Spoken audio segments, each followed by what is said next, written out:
she said, well, I'm on a little side job, she could do it. Good morning, how are you? Good morning. Good. And show Nice to her see you. to Good to see sign you. it, and it'd be acceptable, Right. you know? But here's the other thing. So Pinellas County does not require you to be a first-time home. Yeah, that's an option they have. Okay. So she sold a house in April. It had been her father's. She inherited it. She sold it in April. Where the hell did $120,000 go? Really? She's got $800 in her bank. No, she's got $75 in her bank.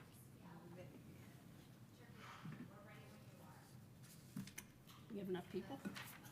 Yeah, I saw. All right. Today's meeting of the Affordable Housing Advisory Committee is called to order on this day, December 3rd, 2024. Welcome, everyone. The agendas of today's meeting are at the entrance to the meeting room. Please remember to turn off your cell phones. To ensure a complete record of committee's actions, we ask that each individual wishing to speak clearly state your name and spell your last name for the clerk. We ask that you limit your comments to 3 minutes.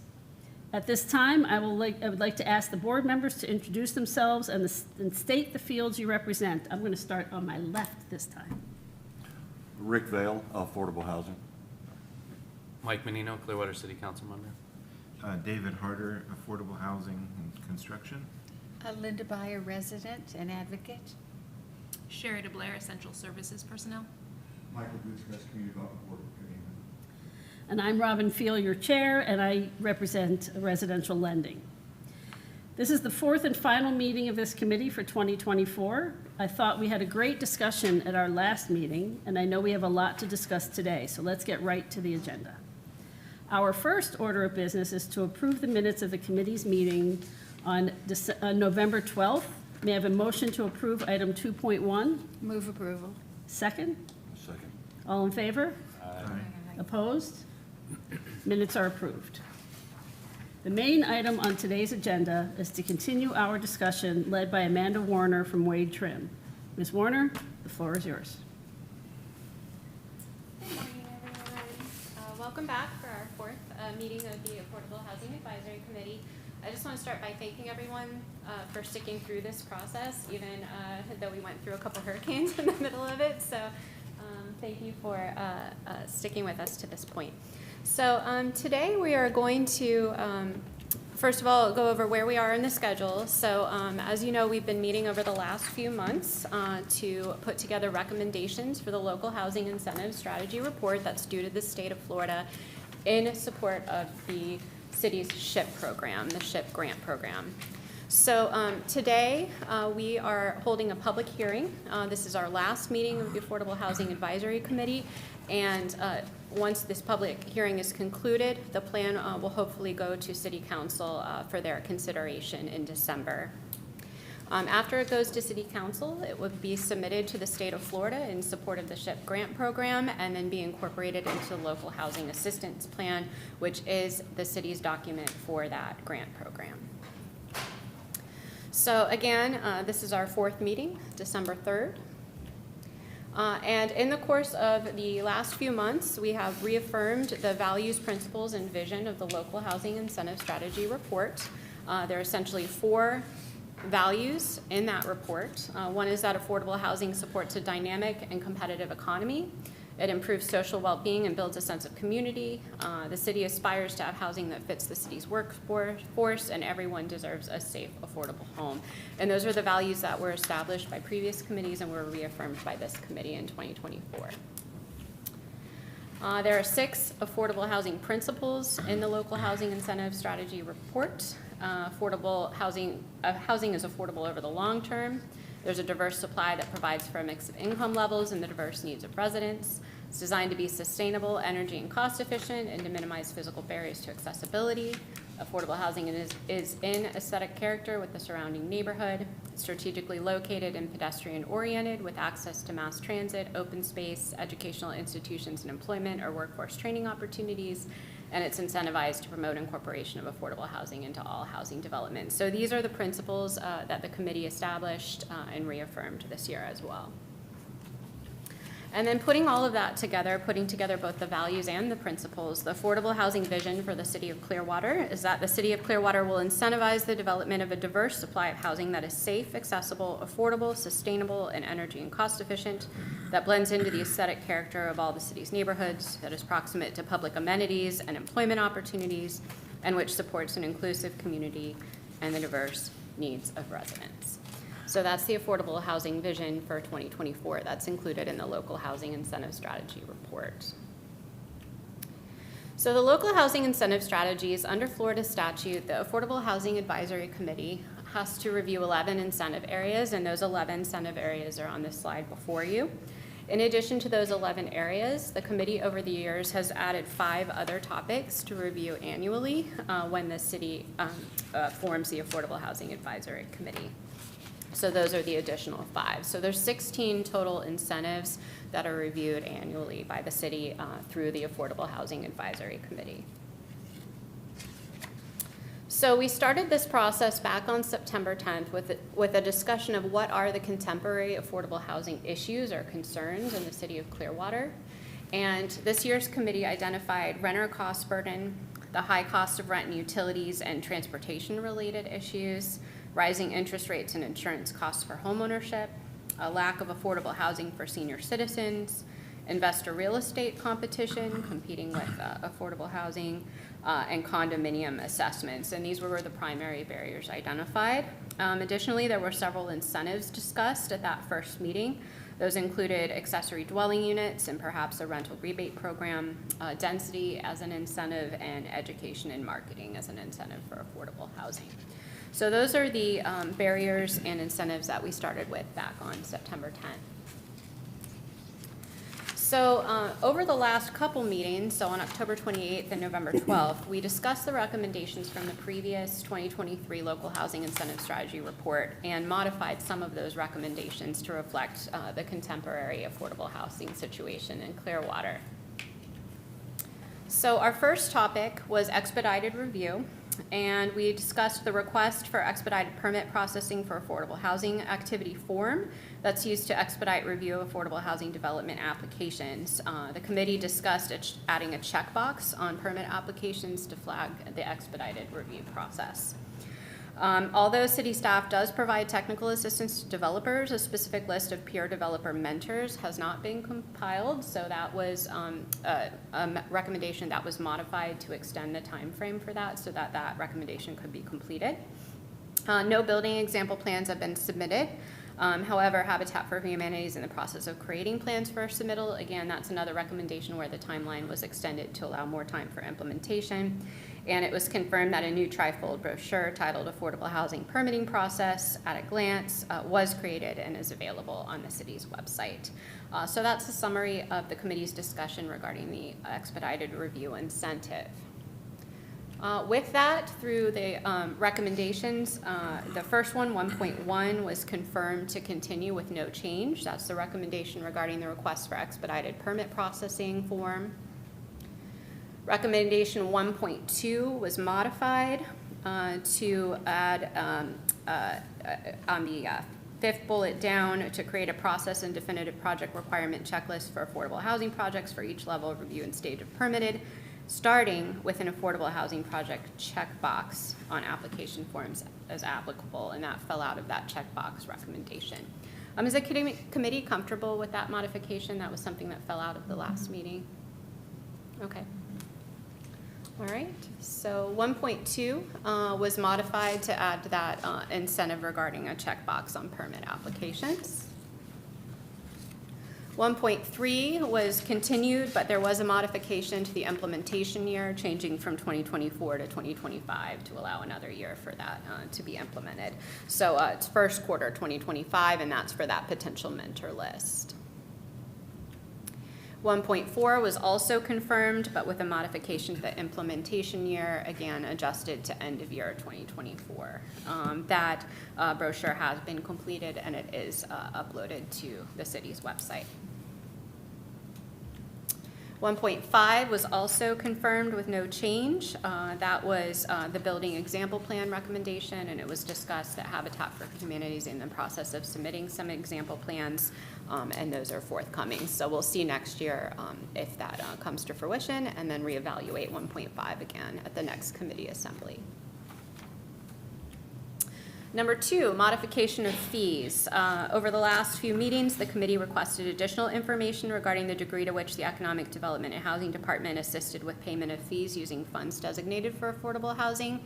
The city staff noted that assistance with impact fees totaled $7,521. However, the city has an allocation of $260,000 reserved toward impact fee assistance. So with that, 2.1 was continued with no change. That's regarding coordination with Pinellas County regarding the multimodal impact fee. Yes, of course. It's Yeah. just a very vast difference in what's actually being used and what's allocated. Why such a large difference? That was allocated prior to me being the manager of the housing department, so I don't know the answer to that. I think we just haven't had the applications that we expected to have for those fees. All right. Just wondering if we maybe allocate it towards a better resource that may be usable versus, that's a pretty vast difference. Thank you. Yeah, we can look at reallocating it. Right. Okay, so 2.1 is regarding that database rate flexibility within the multimodal impact fees, so that was continued with no change. 2.2 is annually assess the financial, legal, administrative feasibility of reducing, refunding, or redefining the cost of impact fees. So I think this is where your comment would fall under this one, recommendation 2.2, so that could be reevaluated as part of that recommendation. So the wording of this recommendation was continued with no change on this one, but we'll make a note to review the impact fee set aside. All right, and then 2.3, this one was continued again with no change. This is regarding implementing the fee schedule of fee rates and charges ordinance to provide for a reduction in the plan review and permit fees for single-family homes, and that was done. And then 2.4, this one was also continued with no change. This was continuing to assist with the payment of plan review and permit fees and impact fees utilizing state and federal funds designated for affordable housing. And I believe this again relates to that comment also. So 2.2 and 2.4 regarding that impact fee funding. Flexible densities is the third incentive area. The discussion over the last few months discussed North Greenwood neighborhood and similar neighborhoods that may benefit from a better zoning strategy. A review of the zoning in that neighborhood is in process through city departments. The committee supported incentivizing reasonable higher density to support affordable housing. And the committee also supported vertical development, allowing multi-unit buildings on current lots. So those were suggestions of the committee over the last couple months. The Live Local Act, that was an FAQ sheet, was completed and is available on the city's website. So that is out there, providing more information about the Live Local Act and what that means for the city. 3.1 related to flexible densities. This was confirmed and continued with no change. This was the allowance of density flexibility for affordable housing developments by city policy and monitoring state legislation such as the Live Local Act.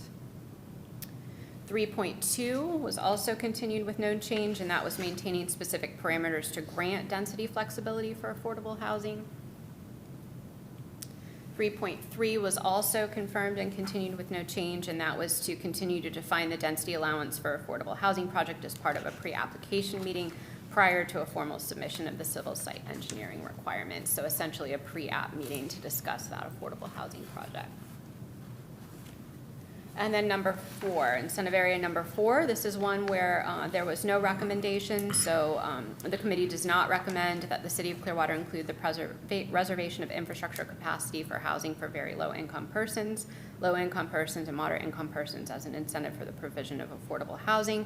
And this is because of the city's built-out condition and current environment, that there is existing infrastructure capacity already.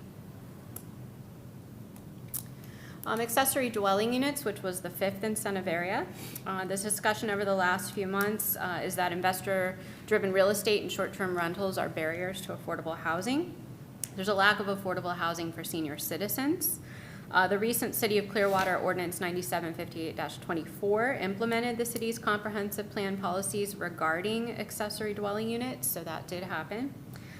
There is a need, however, to incentivize accessory dwelling unit construction and rehabilitation. So, for example, providing more education about the permitting process for accessory dwelling units, rebates up to a certain dollar amount if it meets affordability requirements, and fee reductions.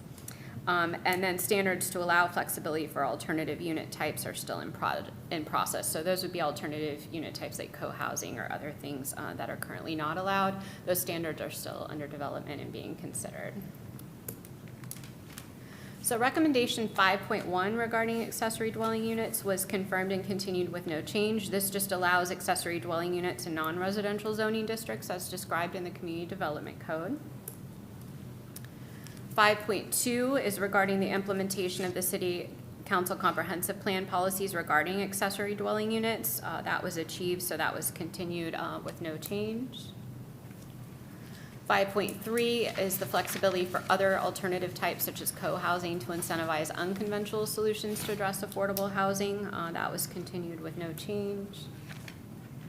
And then 5.4, we're introducing a new proposed recommendation today. This is based on the committee discussion from our last meeting in November. And that's to consider educational and financial incentives that reduce barriers to the rehabilitation and construction of accessory dwelling units, such as information about the permitting process specific to accessory dwelling units, rebates, and other fee reductions. Is everyone comfortable with this additional recommendation based on the last meeting? Okay. All right. Okay, incentive area number 6, parking reductions. This was continued with no change, basically allowing for flexible setback requirements for affordable housing developments as an incentive. 6.2 is also continued with no change. That's tying reductions of off-street parking requirements to proximity and access to alternative modes of transportation. And then incentive area 7, flexible lot configurations, just continuing to allow flexible lot configurations for affordable housing developments while remaining sensitive to the character and context of existing neighborhoods, and that was continued with no change as well. All right, incentive area 8 is modification of street requirements. Because such standards are in place to benefit public health and safety, the committee does not recommend that the city utilize the modification of street requirements as an incentive for affordable housing, and that was confirmed and continued with no change at the previous meeting. Okay. All right, 9, pre-adoption policy consideration, 9.1. This one was continued with no change. This was regarding the annual reporting for the Economic Development and Housing Department, continuing to review all regulations and ordinance that may affect the cost of housing as they go through the different departments, reviewing that to see if it will impact affordable housing. 9.2 is continuing the review process maintained by the Senior Executives Committee, through which any new regulatory instrument created in the city or by related state legislation can be evaluated for its effect on affordable housing. That one was continued. And then incentive area number 10. This was the inventory of public lands. This was discussed quite a bit at our previous meetings. The inventory of public lands is maintained by the city and regularly updated. It's required to be regularly updated by Florida statute, so that is a requirement for the program, for the SHIP program. The city's lot disposition policy for affordable housing is in place. The Economic Development and Housing Department did coordinate with code enforcement to implement recommendation 10.4 over the previous year, but no projects resulted from that coordination.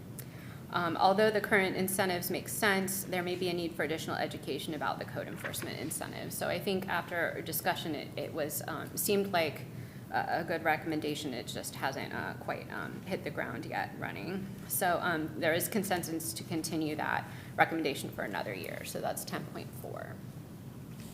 So 10.1 was continued with no change. That's regarding maintaining the inventory of publicly owned land. 10.2 is continuing to publish that inventory and a link to Pinellas County's inventory on the city's webpage for prospective developers and nonprofit agencies.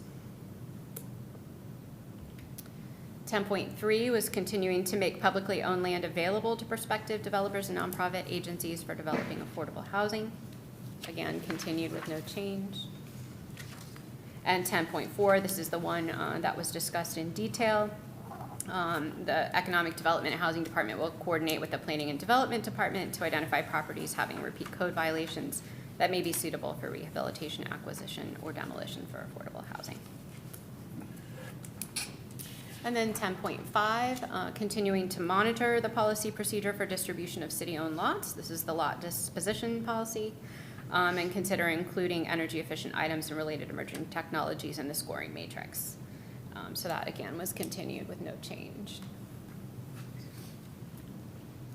All right, incentive area number 11 was proximity to transportation, employment, and mixed-use development. 11.1 is that the city will maintain and implement the policies of the comprehensive plan that incentivize affordable housing development proximate to transportation hubs, major employment centers, and mixed-use developments. And that was the 11th incentive area, which is the last of the state-required incentive areas that the committee must look at.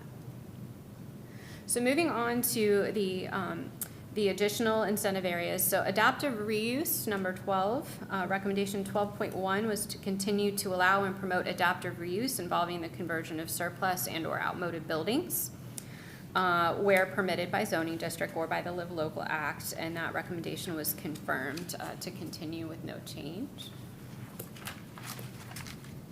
13.1 is regarding the land development code, and this is continuing to incentivize developers to address recommended design standards for affordable housing developments consistent with the existing community development code.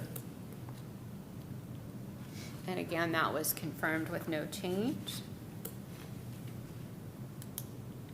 And then number 14, communication and marketing of affordable housing. This was discussed quite a bit as well. The committee discussed education about the city's housing programs and that's important. The committee requested to add incentives regarding partnerships with lenders, realtors, title companies, inspectors as they relate to the purchase of real estate and down payment closing cost assistance. After discussion, this was deferred to recommendation 16.1, so you won't see that addressed under 14, but we do come back to it in 16. Contractors should also have the opportunity to bid projects through a city-approved list to facilitate assistance. Again, this was deferred to recommendation 16. And at our last meeting, we discussed expanding the terminology to attainable housing under recommendation 14.1. So with that, recommendation 14.1 is largely kept how it was. However, there's the addition of the term attainable, so workforce or attainable housing in marketing materials regarding affordable housing. Any comments about that? Yes?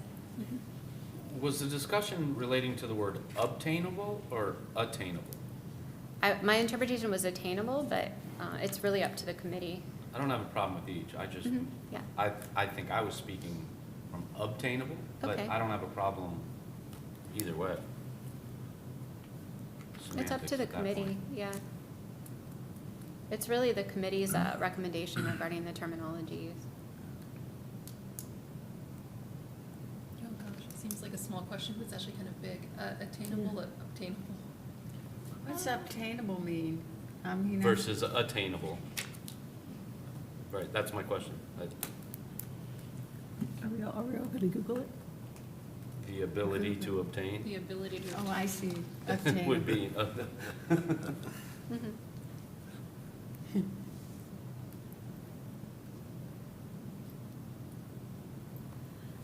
I think they're similar. I mean, obtain means to get, acquire, or secure. And Pretty close, attainable is the ability to, it is achievable. I'm good either way, so whatever the committee would, Personally, I like attainable. Oh, sorry. Attainable? with an A. Attainable with an A.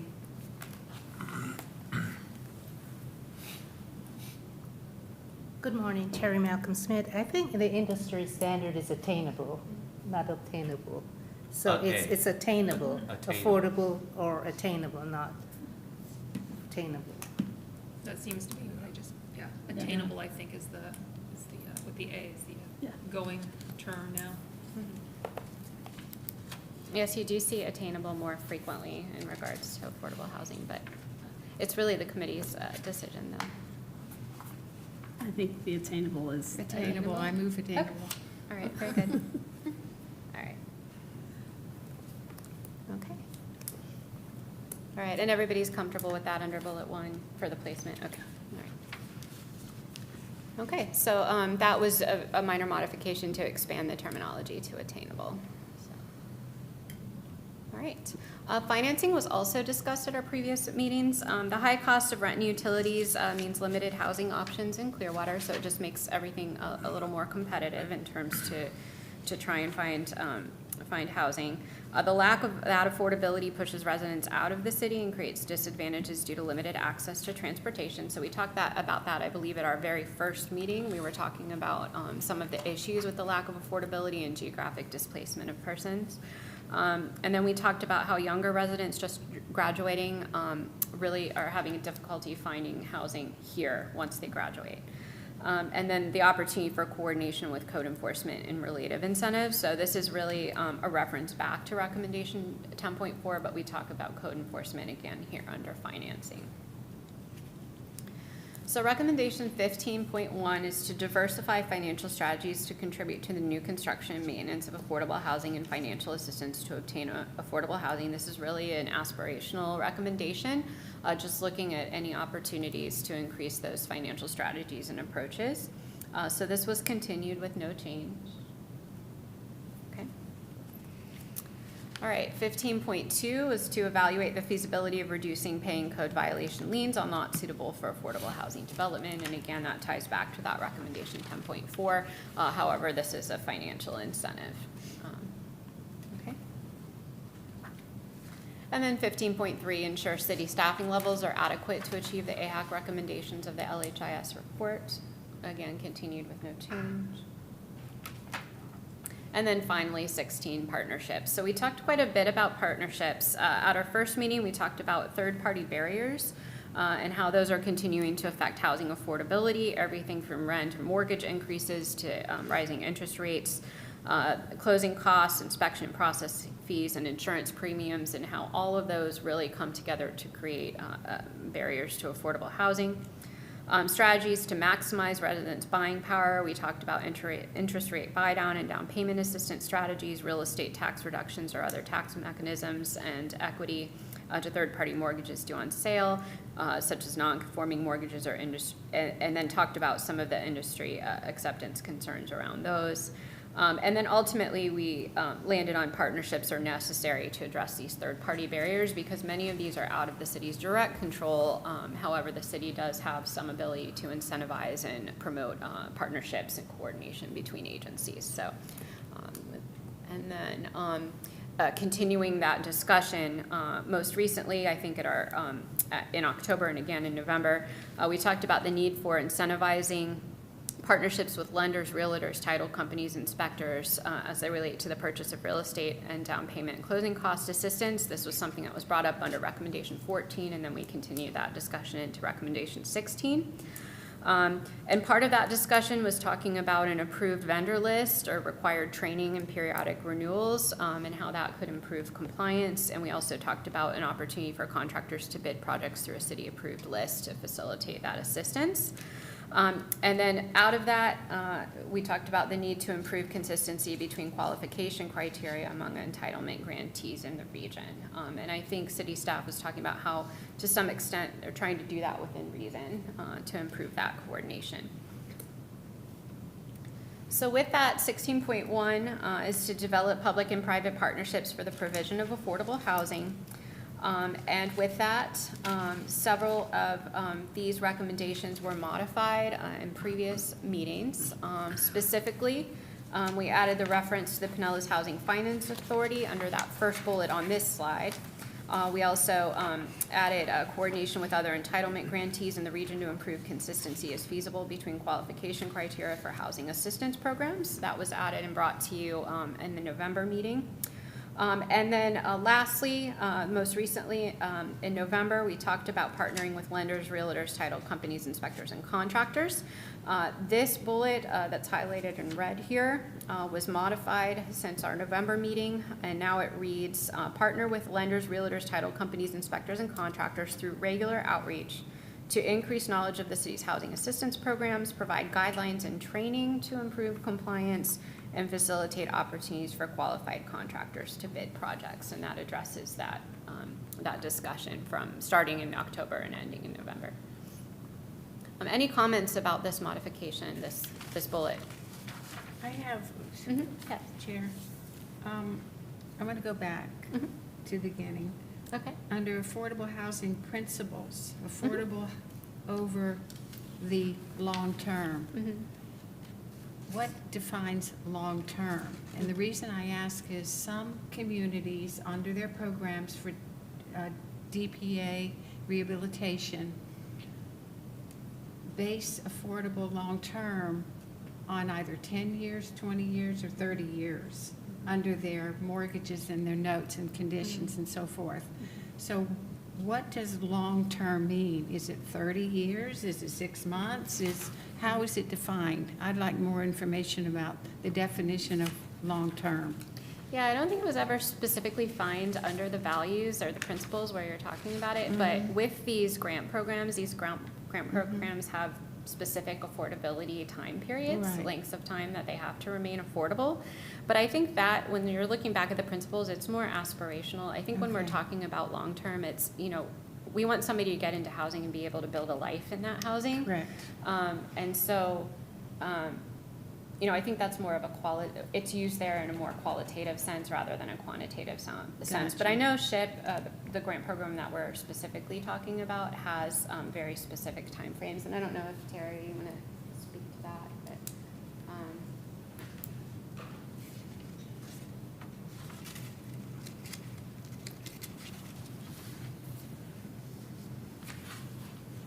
So I'm not sure where you're going with your question, Linda, but so with the federal home program, the affordability period depends on how much assistance is given. So for assistance over $40,000 for the home program, the affordability period is 15 years. Now, for the SHIP program, which is a state program, that's that's on the municipality to Right. make that decision. Right. And for most of our programs, most of the strategies that we have, the rehab strategy, the down payment strategy, we have those loan not to exceed 20 years. I see. Because what I'm seeing and what I understand is that some of those terms are shortening, from 30 years to 20 years to 10 years, it could be 5 years. That means someone provided down payment assistance literally could benefit over a short period of time and regain the asset increase. So, and if it's forgiven, for example, then, and not recaptured, then it affects the budget. And you can't recover that investment you've made to that individual, so you could provide it to someone in the future for another 10 or 15 or 30 years. That's where I'm going. I just was curious as to what defines long-term of affordability. I think the city looks at the affordability of the assistance. For example, if we provide $75,000 in down payment assistance, yes, we would want to see the homeowner build generational wealth, but also you have to have a period where they stay in the property, and if they sell before the end of that affordability period, then we get that money back so that we can help other low to moderate income folks to obtain and maintain housing. So we look at it not as a point of getting the assistance within 10 years, then it's forgiven, they can sell and they make, a profit, and they, it's a point of make it so that in the event that they sell over the 20 years before that, period end, then at least it comes back to the city as program income. Right. And we can, because we can never rely on the federal or state government that we're gonna get a level of assistance that we can put all this money out into the community. We have to also factor in, how can we make ourselves self-sufficient? And how do we do that? Is to probably get program income so we can help other folks that need assistance. Mm-hmm. So, yeah, we do see where other municipalities, other communities are doing shorter terms. And that's all great, but to sustain what we have, we make it longer so that in the event that that happens, it comes back and we can help, the folks that will need assistance. Okay, thank you. I also think that long-term needs remain kind of open-ended because they'll depend on the type of incentive. For example, to live local, I think the requirement is that for the density bonuses, you have to maintain that for 30 years in terms of meeting the affordability standards. So long-term can mean different things that may want type of Exactly. incentive, so it's hard to Exactly. define for any one particular thing unless we develop a scope of long-term for financial and long-term for other, like density bonuses, tax incentives and the like. I was just curious why it's a principle. It's so vague and it's defined individually. Another question I had about permitting process. Is there a priority? For example, right now with what we were experiencing with the hurricane and all of the permitting issues that we're having and people standing in line and waiting to get a permit to put a roof on a house or whatever because it was blown off by the hurricane. And then does this expediting process take priority over someone who's been waiting for a permit? I don't know if that's a valid morning. question or not, but. Gina Clayton, Planning and Development. First of all, we have no lines for permitting. Okay. We have been issuing permitting not long after the storm. We have a pop-up permit center. We have staff Good. stationed there, and so there is no wait for permitting. So I don't want to perpetuate something that's not accurate with our storm response. So I don't think we'll have an issue. Okay. If we do have affordable housing projects, then if they submit the required form to let us know that it is in, then we're going to move them to the front of the line as we're required to do. And that is happening, by the way. And, what we're talking about is affordable housing. And yes, disasters always put a hiccup in everybody's well-intentioned plans. Yeah. But as affordable housing gets addressed, the expedited letters work well and the building departments respond well to coordinating those efforts. And so I see them as two separate issues and relate to the capacity of the building department, not necessarily as it relates to affordable housing. Right, and I would just add to that, we don't have a significant amount of projects coming in, so I don't think it's that taxing. David will build a house, and then later he'll build a house, and so, I don't think we see such an influx of affordable housing project that it really creates an issue for us on the administration side. Okay, thank you. Thanks.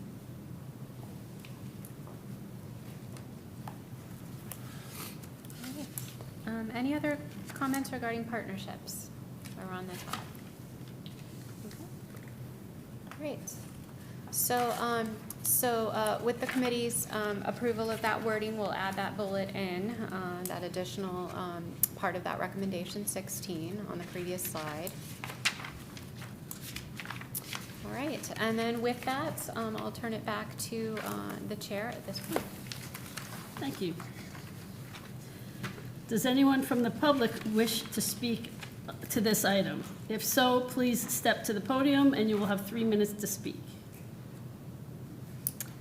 Ms. Call, do we have any comments by email? Please state your name and spell your name. Hi, Amanda Warner Wade, Trim Consultant. I did want to bring to the committee's attention that written comments were received not today, but in November regarding this process, and those are shared with you as a handout today. Those comments were written from Dennis McDermott, and they were submitted on November 25th, 2024.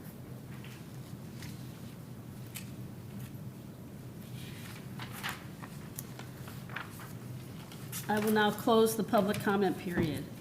At this time, I will ask the committee for a vote on accepting the recommendation for the Local Housing Incentive Strategies 2024.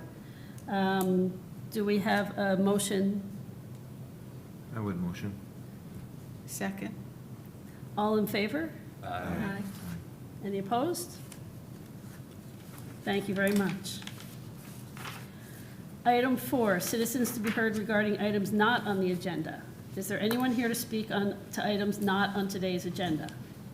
If so, please step to the podium, state your name, and spell your last name for the record.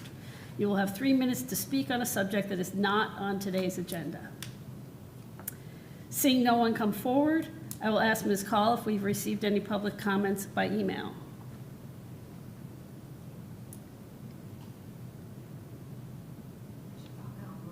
I have not received any, but I do have the comments open throughout the meeting, so if any comments are received during the meeting, I will make sure to include those in minutes. Thank you.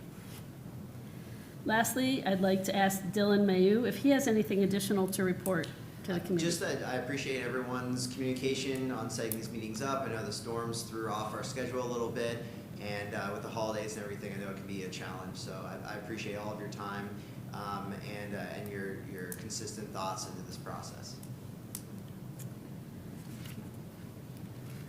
Thank you to my fellow board members, staff, and public for the input in this process. I'm excited to see Clearwater progress its affordable housing inventory over the next year. At this time, the meeting is adjourned. Thank you.